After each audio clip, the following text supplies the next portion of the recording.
protests against Mugabe show the ruling class could still face resistance. Zimbabwean President Emmerson Mnangagwa pledged to open up the country to international capital as he was inaugurated on Friday.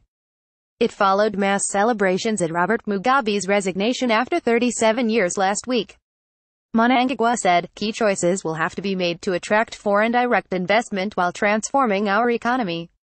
We are ready and willing for a steady re-engagement with all the nations of the world. The International Monetary Fund (IMF) is already circling."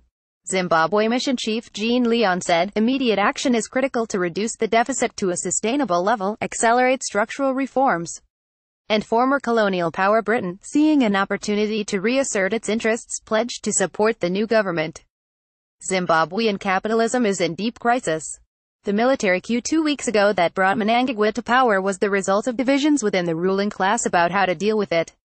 Mugabe implemented some free market reforms, but didn't go far enough to satisfy those who ousted him.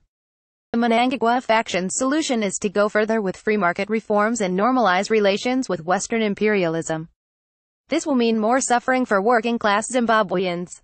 Mnangagwa was vice president until last month when he was sacked to make way for Mugabe's wife Grace Mugabe. He was one of the Mugabe regime's key henchmen and worked for the repressive security apparatus. Willett, a Zimbabwean student and socialist, spoke to socialist worker from the resignation celebrations last Tuesday. "Mnangagwa represents the deep state, the junta and the army, and he's the mastermind of all of this," he said. "He is favored by capital and imperialism." He added, "The fundamental question is what happens next, because what we've seen is an elite war. The ruling system is pursuing a neoliberal agenda and we're not celebrating that." But Mugabe's resignation has also opened up the possibility of working-class people asserting their own demands. Willett said, "We've seen the biggest demonstrations, and it will have raised the confidence of the working class. This is a step forward for the working class. Whatever government comes next will face resistance."